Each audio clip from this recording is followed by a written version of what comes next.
Bismillahirrahmanirrahim. So Luqman, although he was, according to the sound opinion of scholars, he was not a prophet, but he spoke of words of wisdom that resembled really what the prophets came up with. So the first thing he advised his son about is the right of Allah and the perils of shirk, la tushrik billah. And he described the shirk to be a dhulmun azim, the big injustice. The word dhulm in Arabic is wad'u shay fi ghayri mawdi'ihi, is to place something in its wrong place. So the place of hat is in the head, whereas the place of shoe is in the feet. But if someone does the opposite, then you will say this is a dhulm, because he has placed the things in its wrong places. Similarly, we as a human being, we have been created by Allah, and our normal place, our normal status and situation is that we should worship Allah because He is our creator. Okay? But for some reason, if we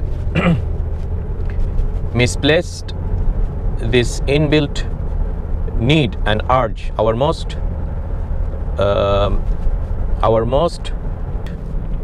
urge, more than the need for food and drink, is the matters of worship. Okay? Human beings need to worship and to submit, and that submission is due to Allah subhanahu wa ta'ala alone. And the heart and soul feels most satisfied when he places this urgent inbuilt need in the right place. So when he places his submission, his humiliation, his service to Allah alone, then that's the right place, and that's the fit for purpose.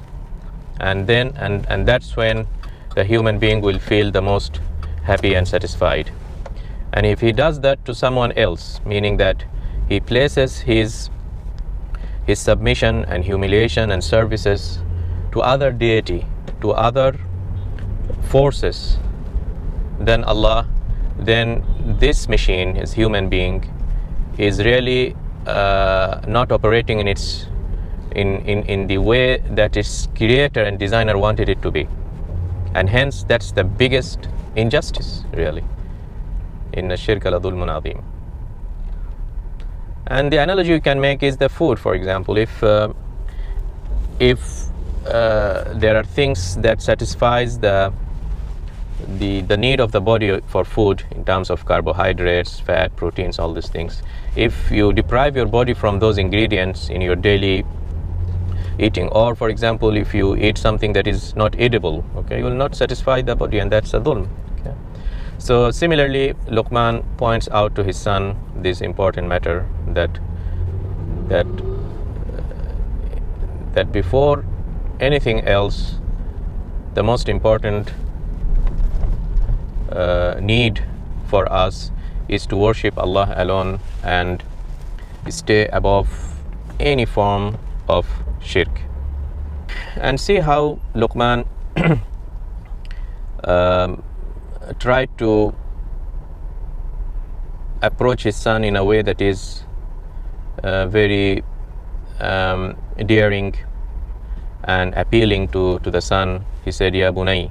Okay, this is oh my son. Okay, so he shows his affection and love to his son, hence he started with this word, Ya bunay la tushrik billah.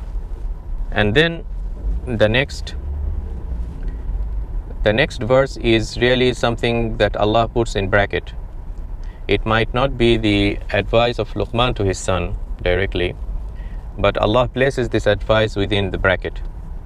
Okay, so in verses 14 and 15 is something Luqman, Allah is telling us all as human beings, is that if we prioritize things, then Allah and His Rasul, His Prophet, is number one. Okay, and then in terms of the rights and in terms of the trouble and benefits that a human being benefited another human being, if you wanted to rank them, then I think nobody can approach to the services and benefits that our parents did to us. No one has undergone such a suffering in upbringing their kids and showing mercy, affection, than what parents did to their kids. Okay, so here Allah points out to that fact, saying that وَوَصَّيْنَا الْإِنسَانَ بِوَالِدَيْهِ, and here Allah used the word insan because the service of parents and their love and affection is regardless of religion. It's a value that the whole mankind share. And waliday are both father and mother. Okay, but see then how within that category also there is a classification in terms of the priority, and that's exactly what Allah mentioned here, saying that حملته أمه وهنا على وهن, his mother had carried this child over 9 months. And physically we know, comparing the man and woman, male and female, we know that the female are less physically strong. They're less strong than male. So physically she is less strong, but she is the one who needs to carry this baby for 9 months. So by doing so, she is adding a weakness over her inbuilt weakness already. Wahnan ala wahn. And also as the pregnancy progresses towards the end, daily she is suffering more and more. And the story and the pain did not end by the delivery. Then you start another stage of staying sleepless night, breastfeeding the kid, looking after the baby. And this is something we can all see within our own families and in all societies. So these are the things that Islam respects, and Allah points out not only in this place, rather in so many other places. حملته أمه وهنا على وهن. And the breastfeeding continues for around 2 years more or less. Okay, عامين.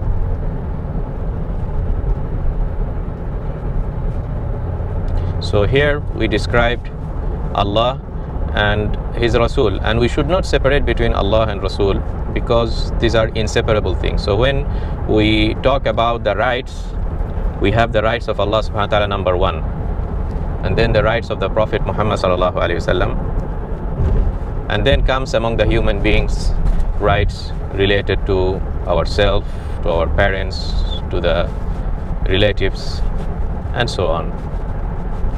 And Islam gives due respect and due rights based on the extent those parties benefited us. So Allah and Rasul, their benefit is utmost because they are the one who brings us the eternal happiness. Okay. And then it comes the father and mother, actually mother and then father, because of their support in the time we were the weakest, when we were a small baby. We could not survive even a minute perhaps without their support, and so on. And the return of shukr and the return of the service is something Islam always encourages. If a person, no matter he's a Muslim or non-Muslim, if he gave you some benefit, you should return something by thanking him, by making dua for him, okay, supplicating to Allah to reward him for this reward, saying Jazakallahu khairan, things like that. Okay. It is something that Islam really encourages, and it's unfortunate that in terms of many of our transactions, we sometimes even forget to return it with even, it doesn't cost much. Even a small smile is something that we should return in exchange of some favor from somebody, okay, saying thank you, Jazakallahu khairan, things like that, whatever is applicable in the society you are in. Anishkur li wa liwalidayk ilayya al-masir. Only to Allah will return, okay, after our death we'll return to Allah, and that's the time when Allah will reward us, meaning that no matter how small an activity seems to you, a small thank you, a small smile you give back to somebody, okay, don't think that these are just forgotten in history, and Allah accounts for even small things, and on the day of judgment you will find it. That's why Allah said ilayya al-masir, to me will return back. And that goes for both cases, if it is good deeds or it is bad deeds. If it is good deeds, if we were fulfilling our duties towards Allah, His Rasul, to our parents, to the society, we'll be rewarded, even if that action was very small. On the contrary, if we did not fulfill our duties and obligations towards those parties, then even no matter how small that is, it's recorded, and Allah will either reward or punish based on that. So ilayya al-masir is a very central point that we should always think of when we do our daily activities. Any daily activities, we should consider that ilayya al-masir, to Allah will return, and accordingly our activities should be accounted for. The story continues with the fathers, with the parents, is that when there are some kind of a conflict of interests, so parents wants us to do something that conflicts with the rights of someone higher in the category, that means Allah or Rasul, for example, okay, what will happen when jahadaka, if they tried hard, it's not just a small thing, it's juhd, they exercise their utmost efforts to divert you and make you commit shirk, idolatry, and associate deity with Allah, tushrika bi. But in reality there is no ma laysa laka bihi ilm. I mean the knowledge and information and science and any rational thinking will negate any association with Allah. Ma laysa laka bihi ilm. You will not have a solid knowledge that confirms that there is a deity against Allah. Ma laysa laka bihi ilm. You will not have any proof that there exists such a deity against Allah, so that you can even become lenient and say, okay, I can make shirk because there is such a deity. Never. Ma laysa laka bihi ilm. It will never happen. Okay. So if you are forced to do that, then what should be the best reaction? This verse gives a very clear guideline. He says, فَلَا تُطِعْهُمَا, don't obey them. Okay. وَصَاحِبْهُمَا فِي الدُّنْيَا مَعْرُوفًا, and in this world, continue with your friendliness and good behavior and dutifulness towards your parents. So see how justice and rational is this kind of argument. Okay, so you are not, there is a conflict of interest, you have been commanded to commit shirk by your parents, so you are not fighting back, rather you are just not doing that activity. Okay, and Allah very scientifically used the word فَلَا تُطِعْهُمَا, don't obey them. Even Allah did not say فَعْصِهِمَا, disobey them, although the both are the same. Don't obey and disobey is same, but Allah used the form don't obey because it's less harsh from the recipient side, from the parent side, than just say disobey. Okay, so you see how delicately Allah maintained this kind of relation and commanded us to fulfill our rights. And to emphasize that, Allah followed by saying, وَصَاحِبْهُمَا فِي الدُّنْيَا مَعْرُوفًا. Ma'ruf, good. Be dutiful to them, be friends to them in this world. Okay? If they continue on the shirk, they might not be your friend on the day hereafter. Okay? Each one might have a different destination, but as long as this dunya, it's only a very, very temporal life. Okay? You should continue these things, because don't forget the duty your parents gave to you in this world. في الدنيا معروفة. واتبع سبيل من أناب إلي, and follow the path of those who return to me. Okay? At the time of the Prophet, there were minority. At the beginning of the message of Islam, there were minority on the religion. Among them, Abu Bakr as-Siddiq.